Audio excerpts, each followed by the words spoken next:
오늘 우리가 함께 나누려고 하는 말씀의 제목이 오 자유입니다. 자유에 대해서야 우리가 모르는 분이 없겠죠. 그런데요, 아는 것과 내가 자유를 누리며 사는 것과는 조금 차이가 있습니다. 오늘 예배에도 또 새로 오신 분들이 계시고 오랜만에 본 얼굴을 보인 분들도 계시는데 잘 오셨어요. 쌀쌀한 날씨임에도 불구하고 하나님께서 우리를 예배당으로 인도하신 것 하나님의 은혜인 줄로 압니다.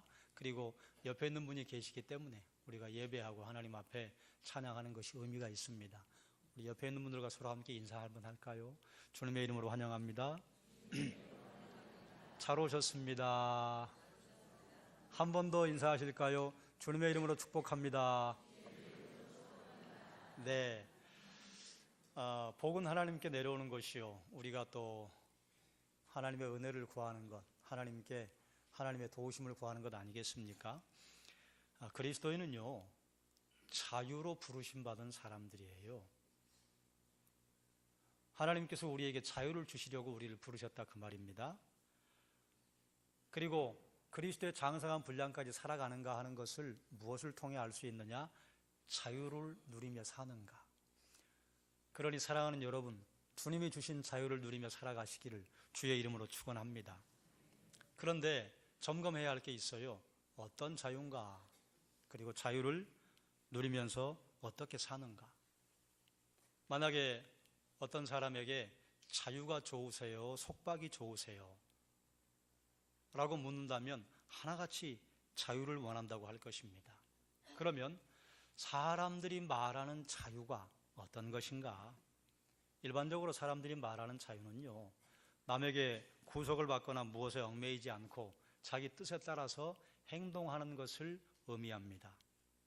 또 조금 세련되게 표현하면 법의 울타리 안에서 내 마음대로 할 수 있는 행위, 또 내가 마음대로 행위를 하는 것을 자유라 생각한다 그 말이에요.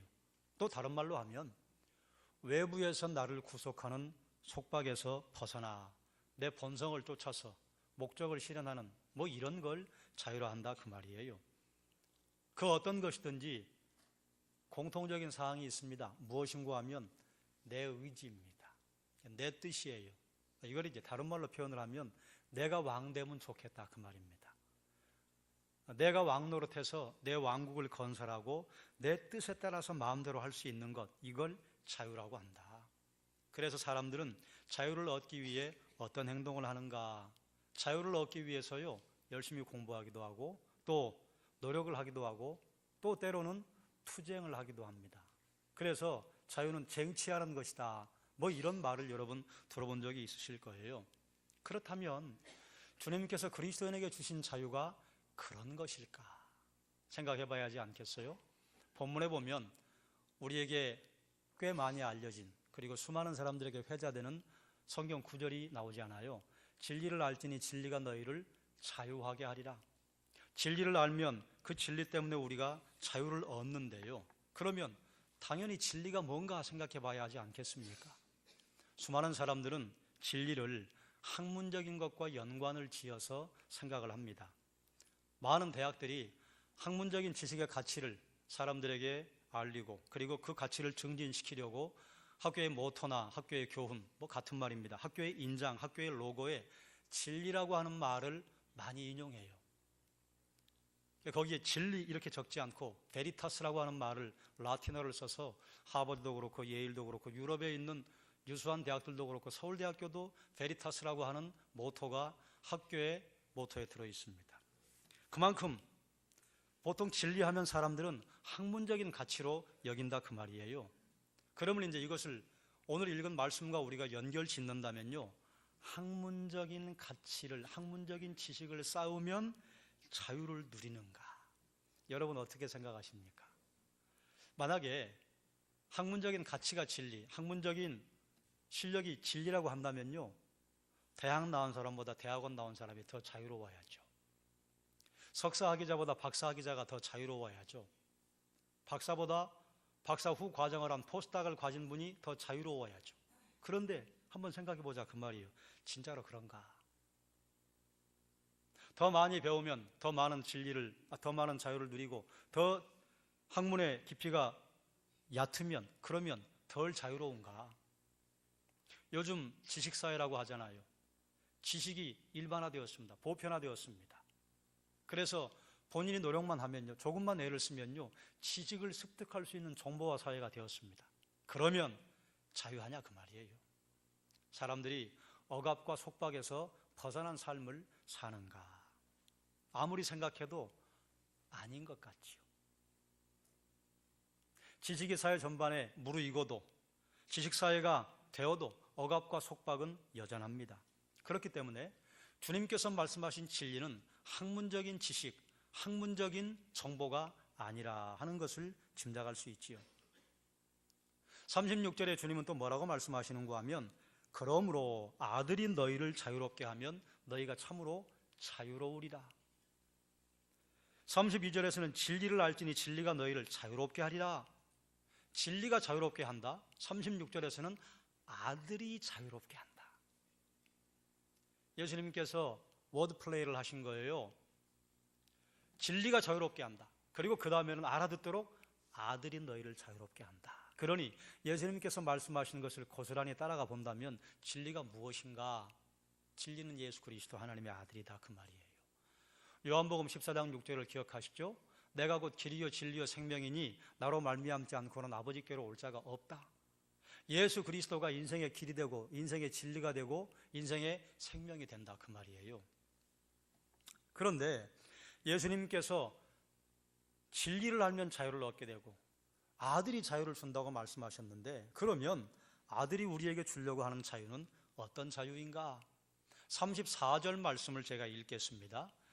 예수께서 이르시되 진실로 진실로 너희에게 이르노니 죄를 범하는 자마다 죄의 종이라. 아하, 예수님께서 자유를 주겠다고 하시는 것은 죄로부터의 자유예요. 죄의 속박과 죄의 눌림에서 자유를 주시겠다는 것입니다. 그러면 죄로부터 자유가 얼마나 중요하길래, 죄로부터의 자유가 도대체 무엇이길래 죄로부터 우리에게 자유를 주시려고 십자가에 죽으셨을까? 여러분, 죄의 결과가 무엇입니까? 죄의 결과가 사망입니다. 죄의 결과가 죽음입니다. 우리는 다 죽어요. 그런데 우리가 생각하는 죽음은요, 영혼과 육체가 분리되는 분리예요. 영혼이 사라지는 게 아니에요. 만약에 세상의 사람들이 말하는 것처럼 죽음으로 모든 게 끝난다고 그러면 우리가 죽음을 두려워할 이유가 없습니다. 죽음으로 우주의 점이 돼버리고 큰 파도에서 거품이 일다가 다시 파도로 돌아가는 것처럼 있는 것도 같고 없는 것도 같고 있기도 하고 없기도 하고 뭐 이런 말장난 속에 죽음이 들어있다고 하면요, 죽음을 두려워할 일이 없습니다. 죽으면요, 천상병신이 말한 것처럼 우리 소풍 잘하다가 왔습니다. 끝내고 그냥 가면 되는 거예요. 그런데 사람들은 죽음을 두려워해요. 왜 죽음을 두려워하는가? 성경에 말하고 있잖아요. 한 번 죽는 것은 사람에게 정하신 것이요 그 후에는 심판이 있다. 심판이 있다 그 말이에요. 심판이 있는 것을 여기는 알아요. 여러분, 사람들이 하나님이 주신 두뇌 중에 몇 퍼센트를 쓰는 줄 아십니까? 어떤 분은 11만 분의 1이라나 또 어떤 분은 0.01%라나 학자마다 조금씩 견해가 다릅니다. 또 어떤 분들은요, 사람의 마음의 영역이 얼마나 넓은지 사람이 마음의 영역을 가늠할 길이 없다. 그래서 이것을 무의식의 세계다. 그래서 어떤 사람은 9%를 쓴다. 겉으로 드러난 것이 어떤 사람은 1%도 안 된다. 등등 이야기하는데 저는 부족한 제 소견에 이렇게 생각합니다. 너무 크다. 우리에게 주신 두뇌의 용량도 너무 크다. 그런데 사람이 쓰는 것이 고작 조금밖에는 되지 않는다. 주님이 내게 주신 두뇌의 용량이나 우리에게 주신 마음과 의지와 생각의 저 깊은 곳, 그 영역 너무 크다. 이걸 학자들이 어떻게 그걸 수치상으로 계산할 수 있겠어요? 어머니의 사랑을 어떻게 수치로 계산할 수 있습니까? 아버지의 사랑을 어떻게 수치로 계산할 수 있습니까? 내가 결혼을 해서 자녀를 낳으면 아버지의 사랑의 몇 퍼센트를 알 수 있을까요? 퍼센트를 따지는 것은 그건 무의미하다고 생각해요. 모른다. 너무 크다. 부모님의 은혜가. 이게 정답이 아니겠어요? 그러니 우리의 심령의 영역이나 두뇌의 영역이요, 죄를 지음으로 말미암아 타락했어요. 그래서 어두워졌어요. 몰라요. 그런데요, 알아요. 내가 의식의 세계에서는 모르나 내 무의식의 세계에서는 안다, 그 말이에요. 무엇을요?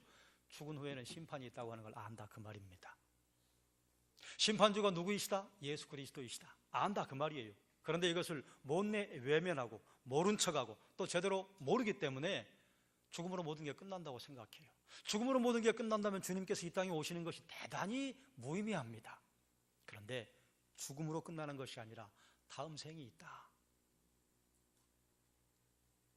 이 세상을 만드신 분이 다음 생도 창조하시고, 물질을 만드신 분이 영혼의 세계도 만드시고, 우리가 생각하는 구분, 물질과 영혼 그 이외에 또 다른 우리가 상상할 수 없는 수많은 다차원이 하나님 나라에는 존재한다고 저는 상상합니다.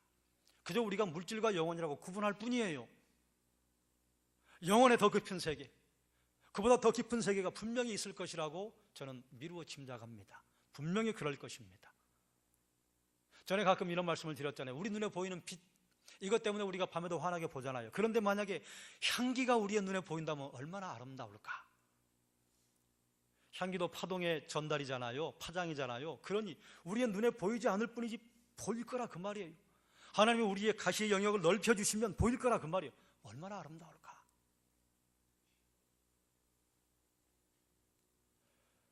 주님께서 죽음 이후에 생이 있다고 하는 것을 아시기 때문에 죽음 이후에 생이 두 개로 분리가 되지 않습니까? 천국이냐 지옥이냐. 아버지와 함께 동행하면 천국이요, 아버지와 함께 하지 않으면 지옥이요. 그래, 그것을 아시기 때문에 다음 생의 준비를 위해, 다음 생만이 아니라 다음 생을 준비한 사람은 이 생에서도요 책임 있고 거룩한 삶을 살 수 있지 않습니까? 그래서 그것이 무엇보다 중요하기 때문에 죽음의 문제를 해결하기 위해서, 죽음의 문제 원인이 무엇입니까? 죄 아닙니까? 그렇기 때문에 죄의 문제를 해결하시기 위해 십자가를 지셨다, 그 말이에요. 그러면 우리는 또 이제 다시 정리해 봅시다. 죄가 뭡니까? 죄는요, 내 인생의 왕좌에 그리스도가 아니라, 하나님이 아니라 내가 앉아서 왕노릇 하겠다고 하는 이게 죄 아니에요? 아까 우리가 사전적인 정의의 자유에 대해서 살펴보았는데, 사전적인 정의에 세상 사람들이 생각하는 자유의 핵심은 무엇이냐? 내 마음대로입니다. 이걸 사사교에 연결하면 어떻게 돼요? 사람들이 각기 소견에 좋은 대로 행하더라. 왕이 계시지 않아서, 하나님을 왕 삼지 않고 내가 왕 노릇하겠다고 하는 것이 사람들에게 죄다, 그 말입니다. 그런데 이렇게 내가 내 인생의 왕좌에 앉아 내가 왕 노릇하면요, 이것이 나에게 자유를 주는 것이 아니라 나를 사로잡아요. 억압과 속박 속으로 나를 집어넣어요. 예수님께서는 이러한 죄의 속박에서 우리를 자유하게 하도록 하기 위해서 오신 것이다. 그렇기 때문에 어떤 죄악이 나를 얽매고 있다 할지라도 예수님께서는 우리의 생명을 속박하는, 아니 우리의 생명을 억누르고 있는 죄의 권능을 깨뜨리신다. 깨뜨릴 수 있는 능력과 권세가 있으시다, 그 말입니다. 죄로부터 모든 죄의 열매들, 죄악이 나옵니다. 그런데 사랑하는 여러분, 우리는 수많은 죄악의 문제로 고민하고 신음합니다. 죄의 문제로 고민하는 사람들은 예수 믿지 않는 사람들 뿐일까요? 우리가 예수 믿어도 우리가 짓는 죄가 얼마나 많은지 알잖아요. 예수 믿기 이전에는요 의로웠어요. 어떻게 의로워요? 저는 죄 지은 게 없습니다. 제가 무슨 사기를 쳤습니까? 다른 사람에게 폭력을 행사했습니까? 다른 사람들을 제가 어떻게 해코지를 했습니까? 아니요, 저는 의롭습니다. 그런데 예수를 믿고 보니 사실은 그런 것보다 더 큰 죄가 무엇이냐? 내가 내 인생의 왕좌에 앉아서 내 마음대로 해보려고 하는 것, 이게 죄라고 하는 걸 깨달으면요, 그러면 때로는 예배도 죄가 되고 기도도 죄가 되고 내가 봉사하는 것도 죄가 될 때가 있지 않아요? 언제요? 내가 기분 좋아서 예배하면 그거 죄예요. 내가 기분 좋아 기도하면 그거 죄예요. 그럼 우리 이렇게 생각해 볼 수 있습니다. 그러면 아니 나는 아무리 좋지 않아도 예배하고 기도하고 말씀 보고 그래야 한다는 말입니까? 네, 그렇지요. 그게 울며 씨를 뿌리러 나가는 수준이 아니겠습니까? 내가 좋아서 예배하면요, 거긴 반드시 함정이 있어요. 내가 싫으면 예배 쉬어요. 내가 싫으면 기도도 쉬어요. 내가 싫으니까요, 다른 사람 사랑하는 것도 잠깐 멈춰요. 그러고 보니까요, 매일 죄에 넘어져요. 그래서 신앙생활을 하는 분일수록, 신앙의 경륜이 더 깊어질수록 저는 죄인입니다. 제가 얼마나 많은 죄를 짓는 줄 아십니까? 그럼 여기 오신 우리 교회 다니시는 분들이 세상 사람들이 말하는 것처럼 사회적인 일탈을 하고 윤리적이고 도덕적인 죄악을 짓는가? 아니에요. 다른 분들과 비교하면 얼마나 깨끗합니까? 그런데요, 내 속을 보니, 내 형편을 보니, 내 사정을 내가 보니 죄인이다, 그 말입니다. 그래서 신앙생활을 할수록 내가 죄인이라고 하는 고백을 주님 앞에 할 수밖에 없는 거예요. 그럼 우리는 거기서 신음하고 고통받아야 되는가? 아니에요. 마태복음 11장 28절에 보면 수고하고 무거운 짐진 자들아 다 내게로 오라, 내가 너희를 쉬게 하리라. 우리가 어떤 죄악의 상황, 또 어떤 죄의 자리에 있든지 간에 주님께로 나오면 우리의 수고롭고 무거운 짐을 해결해 주시고 우리를 쉴 만한 물가로 인도하셔서 평안한 쉼을 주신다, 그 말입니다. 사랑하는 여러분, 혹시 죄의 문제로 염려하는 분들이 계십니까? 죄의 문제로 고통스러워하십니까? 내게 나오는 이기주의, 반항심, 소유욕, 그리고 역기능적인 사랑 때문에 무거워하는 분들이 계십니까? 그래요, 그건 무거운 것이죠. 그런데요, 그걸 주님께 맡기면요, 주님이 그걸 져주시고 해결해 주신다, 그 말입니다. 그러니 그 어떤 죄가 우리를 누른다 할지라도 우리는요, 하나님께 와서 그것을 주님에게 내어드리면, 그러면 내 수고롭고 무거운 짐 져주신다. 그러니 하나님 앞에 우리는 감사, 영광, 존귀를 드릴 수 있는 것입니다. 사랑하는 여러분, 어떤 짐이 있습니까? 어떤 무거움이 있습니까? 그거 주님께 내어드리십시다. 주님에게 던집시다. 그러면 주님이 해결해 주실 것입니다. 그래서 하나님께서 여러분에게 허락하시는 쉼, 자유, 여러분의 것으로 누리시기를 주의 이름으로 축원합니다. 여기서 한 가지 살펴볼 게 또 있어요. 39절 말씀이에요. 대답하여 이르되 우리 아버지는 아브라함이라 하니 예수께서 이르시되 너희가 아브라함의 자손이면 아브라함이 행한 이 일들을 할 것이거늘. 그렇지요, 아브라함의 아들이면 아브라함이 하는 일을 하지요. 주님의 제자라면 주님이 행하시는 이 일을 할 것이다, 그 말이죠. 주님의 제자는 주님의 말에 거한다, 이렇게 말씀하셨어요. 주님의 말에 거한다고 하는 게 무엇이냐? 주의 말씀, 주님의 가르침을 붙잡는다, 그 말입니다. 붙잡아서 뭐 하느냐? 내 삶에서 실천해본다. 이것이 주님의 말에 거한다는 것입니다. 주님이 내 안에 거한다고 하는 것은요, 주님의 말에 거한다고 하는 것이고, 주님이 내 안에 거한다고 하는 것은요, 내가 주의 말씀대로 살아본다. 그런데 우리가 주의 안에 거하는 것을요, 매일 매 순간 할 수 있는가? 그렇지 않습니다. 그걸 방해하는 게 있어요. 그 방해하는 것이 무엇이냐? 한번 따라 할까요? 오래된 악한 습관. 조금 제가 건너뛰었습니다. 이것을 견고한 진이라고 한다고 우리는 수차례 서로 나누었습니다. 오늘은 여기에 대한 좀 더 구체적인 말씀을 좀 살피려고 하는데요, 견고한 진은요, 구약시대에 출현합니다.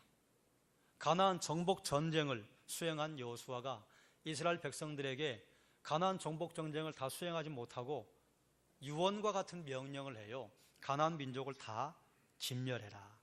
그런데요, 여호수아의 명령을 거부하고 수행하지 못합니다. 강한 도시들은 점령을 해요. 그런데 몇 개의 지역들은 남겨놓습니다. 이것이 이스라엘 평소에는 문제가 안 돼요. 그런데요, 이스라엘이 하나님의 말씀을 따라가지 못하고 범죄할 때, 그래서 이스라엘의 국력이 쇠약해질 때예요, 이렇게 약한 것으로 봤던 이 사람들이 이스라엘을 공격하고 이스라엘을 넘어지게 만드는 강력한 진이 됩니다. 신약성경은 이걸 어떻게 말하는가? 고린도후서 1장 4절과 5절이에요. 제가 읽겠습니다. 우리의 싸우는 무기는 육신에 속한 것이 아니요 오직 어떤 견고한 진도 무너뜨리는 하나님의 능력이라. 모든 이론을 무너뜨리며 하나님 아는 것을 대적하여 높아진 것을 다 무너뜨리고 모든 생각을 사로잡아 그리스도에게 복종하게 하니. 여기서 말하는 견고한 진을 뭐라고 하느냐? 모든 이론, 하나님을 대적하여 높아진 것, 모든 생각이라. 이걸 다시 정리하면요, 견고한 진은 무엇이냐? 하나님을 인정하지 않는 우리 삶의 모든 영역이 견고한 진이다. 그래, 이 견고한 진은요, 어디에 자리를 잡느냐? 어떤 것은 우리의 생각 속에, 어떤 것은 우리의 의지에, 어떤 것은 우리의 감정에, 어떤 것은 우리의 습관에 자리를 잡아요. 평소에는 이런 것들이 문제가 안 됩니다. 우리가 영적으로 건강하고 육신적으로 건강할 때는 문제가 안 돼요. 그런데 언제 문제가 되느냐? 성령을 우리가 쏟아버리면요, 여지없이 우리를 넘어뜨리는 세력이 됩니다. 또 하나 있습니다. 언제 그 힘을 발휘하느냐? 우리가 평소에는 신앙생활을 열심히 하지 않다가 내가 주님 앞에 한번 서봐야지, 주님 앞에 껴있어야지, 신앙생활을 해보려고 움직일 때 여지없이 우리를 공격합니다. 그래서 넘어뜨려요. 그러면요, 아이고, 내가 그렇지 뭐, 내가 어떻게 거룩한 신앙인으로 일을 할 수 있겠어? 그리고 포기하게 만들어요. 그것이 견고한 진입니다. 그러면 이 견고한 진을 어떻게 할까? 이걸 놔두고 평생 살자고 할 수는 없잖아요. 그러면 견고한 진을 우리의 힘으로 이길 수 있는가? 우리의 힘으로 이길 수 있을까요? 불가능합니다. 이길 수 없습니다. 오직 하나님의 능력을 의지할 때만 가능합니다. 이렇게 선포했잖아요. 우리의 싸우는 무기는 육신에 속한 것이 아니요 오직 견고한 진도 무너뜨리는 하나님의 능력이라. 하나님의 능력이 견고한 진을 무너뜨린다, 그 말이에요. 그럼 이제 하나님의 능력이 뭡니까? 하나님의 능력은 어디서 옵니까? 하나님의 능력이 오는 가장 기본적인 출발 지점은 어디냐? 말씀이에요. 말씀에서 우리에게 영적인 지식이 주어져야, 그래야 그걸 가지고 영적인 세력을 대적할 수 있습니다. 말씀을 보면 기도하게 되고, 말씀을 사모하면 예배에 나오게 되고. 그래서 올해 우리 교회 실천사항이 매일 말씀 묵상하기, 매일 기도하기, 가정에서 정기적으로 예배하기 아닙니까? 이미 우리 교회 성도들은 잘하고 계시는 분들이 많아요. 그러나 그럼에도 불구하고 이것이 우리의 신앙의 삶의 기본이 되어야 하기 때문에 다시 한번 실천사항을 정한 것입니다. 여러분, 1만 번의 법칙을 아시죠? 운동선수나 어떤 분야의 전문가 소리를 듣는 분이 어느 정도가 되면 전문가라고 하는 소리를 듣느냐? 최소한 그것에 1만 시간을 투자를 하거나 아니면 그와 같은 동작을 1만 번을 반복을 하면 그러면 전문가가 된답니다. 전문가는 뭐예요? 전문가는요, 잠잘 때도 요청하면 그 동작이 나와요. 전문가는 아무리 힘들 때도 그것을 요청하면 그 지식이 쏟아져 나와요. 그런데 이런 1만 시간의 법칙이 세상에만 통용이 되느냐? 아닙니다. 말씀과 기도와 예배에도요 1만 시간의 법칙이 적용이 됩니다. 뭐 우리가 1만 시간 말씀을 봐야 전문가가 된다는 것이 아니에요. 1만 시간은 무엇이냐? 습관으로 되면 전문가 된다, 그 말입니다. 말씀이 습관이 되고 기도가 습관이 되고 예배가 습관이 되어서 이걸 매너리즘에 빠져 사는 것이 아니라 그걸 우리가 밥을 먹듯이, 밥을 안 먹으면 이상하고 배가 고프고, 그리고 뭐 밥을 먹는다고 우리가 뭐 너무너무 행복해지고 세상에 그 어떤 것도 부러울 것이 없는 것처럼 행복해지는 것은 아니지만, 그러나 밥을 먹으면 행복해요. 말씀과 기도와 예배는요 그와 같아요. 그래서 습관과 같이 할 수 있는 수준이 되면 그게 바로 하나님의 능력이 나오는 것입니다. 우리가 주님의 제자가 되고 주의 말을 귀하게 여기고 그리고 주의 말씀을 내 삶에 실천해 본다고 하면요, 내 속에서 말씀이 우러나와서 나에게 그런 행동을 하도록 나를 밀어 가실 때에, 그때요 어디선가 모르겠으나 말씀의 능력이 튀어나옵니다. 그러니 우리의 능력의 기본은 어디서냐? 말씀이에요. 자, 그러면 뭐 이건 우리가 다 아는 말씀이고 여기서 우리는 좀 더 실제적인 말씀을 좀 나눠야 할 필요가 있겠습니다. 여러분이 생각하실 때 여러분이 가지고 있는 장점과 단점이 있지요. 장점은요 개발하면 됩니다. 장점은 또 뭐 그리 개발하지 않아도요 개발돼요. 그런데 문제는 단점이에요. 단점을 이게 말을 좀 바꿔봅시다. 우리에게 오래된 거룩하지 않은 악한 습관, 여러분 이게 몇 개나 되십니까? 이기주의, 반항심, 소유욕, 역기능적인 사랑, 그리고 우리의 눈과 마음으로 범죄하는 것, 입과 귀로 범죄하는 것, 손과 발로 범죄하는 것 너무 많아요. 그러면 우리가 거룩해지려면, 자유를 얻으려면 이것들을 다 해결해야 할까요? 그래야 되겠죠. 그런데 어떻게 이런 걸 우리가 다 해결하겠습니까? 어떻게 이런 것들을 우리가 다 집중해서 하나님 앞에 거룩을 향해 달려갈 수 있겠어요? 해결책이 있습니다. 따라하십시다. 한 가지만 잡으면 된다. 하나만 잡으면 됩니다. 이게 해결책이에요. 한 번에 하나. 그런데 이 한 번이요, 1년이 될 수 있고 10년이 될 수 있습니다. 영적인 원리, 영적인 비밀입니다. 한 가지가 해결되면요, 다른 것들이 해결됩니다. 왜 그럴까? 죄로부터 죄악이 나온다고 했어요. 그러면 이 말을 바꾸면요, 죄악의 뿌리가 뭡니까? 죄입니다. 우리가 이기주의, 소유욕, 또 눈과 마음의 범죄가 어디서 나오느냐? 죄로부터 나와요. 그런데 그 죄가 뭐예요? 내가 내 인생에 왕노릇하는 게 죄다, 그 말이에요. 우리가 견고한 진을 무너뜨리려면요, 주님의 주대심, 하나님의 주권을 인정해야 합니다. 그때 견고한 진을 해결할 수 있어요. 그런데 우리의 견고한 진을 해결하려면요, 하나님의 하나님 되심, 그리고 내가 내 인생의 왕좌에서 내려와서 하나님을 내 주인으로 모시는 고백, 하나님을 내 주인으로 모시고 살아갈 때에 견고한 진이 해결되는데요, 모든 죄악은요, 죄로부터 나옵니다. 죄의 자리, 내 인생의 왕좌, 거기서 내가 내려오면요, 모든 죄악들은 어디로부터 영향을 공급받느냐? 죄로부터 영향을 공급받아요. 수많은 죄악들이 어디서 나오느냐? 내가 내 인생의 왕좌에 앉아서 왕노릇할 때 나온다, 그 말입니다. 그런데 내가 내 인생의 왕좌에서 왕노릇하는 데서 내려오면요, 그러면요, 죄악들의 영향이 공급되는 것이요, 끊깁니다. 어려운 말을 드렸는데요, 다시 한번 반복하겠습니다. 견고한 진이 하나가 무너지면요, 영적인 도미노 현상이 일어납니다. 제가 그동안 우리 교회 성도들과 이 말씀은 자주 드렸어요. 여러분, 우리가 넘어지잖아요. 그런데 무엇 때문에 넘어집니까? 여러 가지 것 때문에 넘어지는 거 아니에요. 입으로 범죄하고 넘어진 분은 넘어지면 역시 똑같이 입 때문에 넘어져요. 손으로 범죄한 분은요, 10년 전에도 손 때문에 넘어졌고 1년 전에도 손 때문에 넘어졌고 어제도 넘어졌다면 분명히 손 때문에 넘어졌습니다. 이게 무엇이냐? 사탄은요, 우리의 영적인 무기력을 위해서요, 여기저기를 공격하지 않습니다. 정확하게 알아요. 거기만 찔러요. 그런데 이상하죠? 거기만 찔렀는데요, 우리의 거룩과 우리의 신앙에 구별된 것이 와르르 무너져 버립니다. 그렇죠? 사탄이 영적인 원리를 안 겁니다. 이걸요, 우리가 사용하면 돼요. 어떻게 해요? 이것저것 신경 쓸 것 없습니다.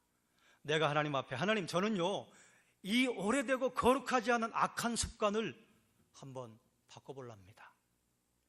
그것만 찌르는 겁니다. 그것만 찔리는데요, 이게 해결되려면요, 내가 내 인생의 왕노릇하는 걸 포기하고 하나님을 의지해야 돼요. 그런데 하나님을 의지하는 것으로 바뀌잖아요. 그러면 다른 것들에 죄의 영양분들이 중단되고요, 하나님의 영양분들이 흘러간다, 그 말이에요. 그래서 하나가 해결됐더니 성령의 열매들이 여기저기서 맺히게 됩니다. 이해가 되십니까? 우리의 영적인 거룩하지 않은 악한 습관들을 해결하기 위해서요, 이것저것 신경 쓸 게 없다, 그 말입니다. 사탄은요, 이것저것을 신경 쓰게 만들어요. 그래서 제가 목사인데, 아이고, 나는 이런 죄도 있고 저런 죄도 있고 내가 무슨 목사의 일을 할까? 내가 어떻게 목사라고 할 수 있을까? 이렇게 정죄하는 건요, 하나님의 마음이 아니에요. 그건 사탄이 우리에게 유혹을 하는 것입니다. 그래요, 저 죄가 많아요. 그럼에도요, 하나님 나를 세우셨습니다. 나는 하나님의 십자가로 말미암아 구원 얻은 사람입니다. 이것을 붙잡고 가는 것입니다. 그래서 하나만 붙잡고 씨름하는 거예요. 그랬더니 하나가 해결된 줄 알았더니 모든 죄악들은요, 연결되어 있습니다. 하나가 해결되잖아요. 척척척 해결됩니다. 성령의 열매도 다 연결이 되어 있습니다. 그래서 갈라디아서 5장 21절과 23절에 성령의 열매는 할 때요, 이게 복수가 아니에요. 단수예요. 성령의 열매 통칭해서 사랑과 희락과 화평과 오래 참음과 자비와 양성과 충성과 절제, 이것들이 하나다. 사랑의 열매를 맺는 사람은요, 희락의 열매를 맺습니다. 사랑의 열매를 맺는 사람은요, 절제의 열매를 맺습니다. 연결되어 있습니다. 그러니까요, 우리가 하나님 앞에 자유를 누린다, 자유로운 삶을 산다고 하는 것은 무엇이냐? 내게 죄의 세력이 그 능력을 발휘하지 못하고 내가 가지고 있는 오래되고 악한 습관들이 해결이 되면요, 자유를 누립니다. 그러면 그 자유를 누린 사람은요, 자유를 노래할 수 있습니다. 사랑하는 여러분, 자유를 누려보신 적이 있으시죠? 그리고 아마 이 중에는 자유를 누리고 있는 분들이 계실 것입니다. 올해 실천사항 가운데 생활습관 훈련하기는 바로 그런 것입니다. 내 장점은 장점대로 하나님께 맡기고요, 내게 오래된 악한 습관, 그걸요, 여러 가지 잡지 마십시오. 하나만 잡읍시다. 그래서 하나님, 올해 이거 바꾸게 해주십시오. 그러면 한 번에 승리할 수 있을까요? 실패할까요? 반드시 실패합니다. 실패해도 실망하지 마십시오. 실패할 때 우리가 무엇을 잡아야 하느냐? 하나님의 능력. 이걸 내 능력으로, 예를 들어서 어떤 분이 자꾸 다른 걸 실적하는 도벽이 있다. 그럼 이걸 해결하려고 내가 해봐야지. 아무리 내가 해보려고 해도요, 이게 습관된 건요, 제어가 안 됩니다. 열심히 해서 그걸 안 해보다가 또 실적했어요. 그럴 때 정지할 필요가 없다, 그 말입니다. 하나님께 회개하고, 하나님, 그렇죠, 제가 무슨 능력이 있어요. 하나님께서 힘 주십시오. 하나님의 능력을 의지합니다. 다시 시작하는 겁니다. 다시 시작하면요, 사탄이요, 함부로 하지 못합니다. 사탄은 누구를 함부로 하느냐? 툭 걸려 넘어졌더니 다시는 못 일어나네. 이건 사탄의 밥이에요. 넘어지면 또다시, 넘어지면 또다시. 언제까지요? 성공할 때까지요. 그럼 반드시 성공합니다. 그래서 여러분이 오래되고 악한 습관 가지고 있잖아요. 그거 하나 하나님에게 붙잡고 1년 내내 씨름하면요, 그러면요, 어느 순간인가 다른 것들도 해결됩니다. 이게 꼭 습관에만 연결된 게 아니에요. 우리의 생각과 우리의 감정과 우리의 의지를 유혹하려는 악한 영의 세력도 마찬가지입니다. 그게 한 뿌리입니다. 여러 뿌리가 아니에요. 영적인 세계에 있는 어마어마한 일들도요, 사실은 한 뿌리입니다. 그 뿌리가 무엇이냐? 내가 내 인생의 왕좌에 앉아서 왕노릇 하려고 하는 것, 거기입니다. 그러므로 사랑하는 여러분, 승리는 하나님께 있습니다. 하나님의 주인 되심을 인정하면요, 승리는 반드시 여러분의 것입니다. 그러므로 아무리 오래되고 악한 습관이 있다 할지라도 하나님의 능력을 의지하고 하나님 앞에 그걸 내어놓고 씨름하면요, 그럼 이길 수 있습니다. 그러면 여러분의 2016년은요, 승리와 기쁨을 노래할 수 있다, 그 말입니다. 여러분, 무엇을 하나님 앞에 붙잡고 씨름할 것이냐 결정하십시오. 지금 이 시간에 결정하셔도 되고, 결정 못하시겠으면 집에 가서 결정하십시오. 우리가 거룩을 향해 몸부림치는 것은요, 이런 실제적인 문제가 선행이 될 때 일어나는 것입니다. 내 습관과 내 성품은 그대로 있는데 내가 기도 많이 하고 말씀 많이 보고 그러면 내가 저절로 거룩해지느냐? 아닙니다. 하나님 말씀을 내 삶에 심어본 사람은요, 되네. 하나님 말씀대로 살았더니 되네. 그래서 여러분, 그리스도인은 자유를 위해 부르심 받은 자들이라, 여러분, 주님이 주시는 자유를 여러분의 것으로 누리며 살아가시길 주의 이름으로 축원합니다. 주님이 주신 자유를 경험한 사람은요, 그 자유 외에 다른 것을 사모할 수가 없습니다. 옆 사람에게 물어보시겠어요? 뭐 하기로 결정하셨습니까? 여러분, 이 결정은 오래 하는 게 아니에요. 여러분 머리에 스치고 지나간 거 있죠? 그거 잡으면 돼요. 그거 잡으면 됩니다. 고민할 것도 없어요. 내가 나를 잘 아시잖아요. 그거 해결하면 됩니다. 그런데 그거 해결하는데요, 한 1년은 씨름해보자, 그 말입니다. 그러면 우리는 자유를 누리고요, 자유 넘어 하나님 우리를 쓰시려고 하시는 놀라운 하나님의 도구로 쓰임받을 수 있는 거룩과 능력과 영적인 힘이 여러분들로부터 나온다, 그 말입니다. 그러면 하나님께서 여러분을 놀랍게 사용하실 것입니다. 또 옆 사람에게 말씀하십시다. 하나님이 쓰시려고 기다리고 계십니다. 내가 준비되면 하나님이 쓰시겠지? 아니에요. 하나님이 쓰시려고 기다리고 계세요. 어디가 준비되면 되느냐? 하나님 나의 왕이십니다. 하나님 나의 주인이십니다. 내 생각과 의지와 내 삶의 습관들이 하나님의 것으로 방향 전환만 되면요, 쓰시려고 문 밖에서 기다리고 계신다, 그 말이에요. 그러니 사랑하는 여러분, 우리 모두 주님의 도구로 쓰임 받읍시다. 우리 모두 주님의 능력의 종으로 쓰임 받으십시다. 그래서 하나님 나라를 확장시키는 분들이 되시기를 주의 이름으로 축원합니다. 말씀을 정리하겠습니다. 진리를 알지니 진리가 너희를 자유롭게 할 것이다. 진리는 무엇이냐? 예수 그리스도 자신이에요. 예수 그리스도를 알면 자유를 얻습니다. 어떤 자유냐? 죄로부터의 자유예요. 죄가 무엇입니까? 내가 내 인생의 왕노릇하는 것이 죄입니다. 죄는요, 견고한 진을 만들어요. 생각 속에, 의지 속에, 감정 속에, 내 습관 속에. 이걸 해결하지 않으면 거룩을 살 수 없습니다. 영광스러운 자유를 누릴 수 없습니다. 어떻게 해결하지요? 여러 개 붙잡을 거 없어요. 사탄이 우리를 넘어뜨리는 게요, 여러 군데 찌르는 게 아닙니다. 꼭 거기만 찔러요. 뭐 예전에 수수께끼 이런 거 있잖아요. 뭐 일본 사람 중에 가장 지독한 사람은 누군지 압니까? 그럼 뭐 깐데 똑까, 안 깐데 골라 똑까, 뭐 이런 거 있었잖아요. 사탄은요, 깐 데만 골라서 까요. 그러니까 여지없이 넘어집니다. 그럼 우리는요, 이 영적인 원리를 우리가 적용하면 돼요. 어디로요? 악한 습관, 우린 깐 데만 계속 까는 겁니다. 계속 거기만 또 까는 겁니다. 하나님의 능력의 검으로. 그러면요, 거기가 열리잖아요. 철커덕 철커덕 철커덕. 다른 견고한 진들이요, 무너집니다. 이게 영적인 도미노 현상입니다. 사탄이 우리를 공격하는 거, 그 원리 우리가 써먹자, 그 말이에요. 그래서 음부의 권세가 해치지 못하는 교회의 능력과 권세를 여러분의 것으로 삼으셔서 드러내시기를 주님의 이름으로 축원합니다. 여러 가지 악한 습관에 눌릴 필요가 없습니다. 하나만 붙잡으면 돼요. 하나만 붙잡으면요, 뿌리는 같아요.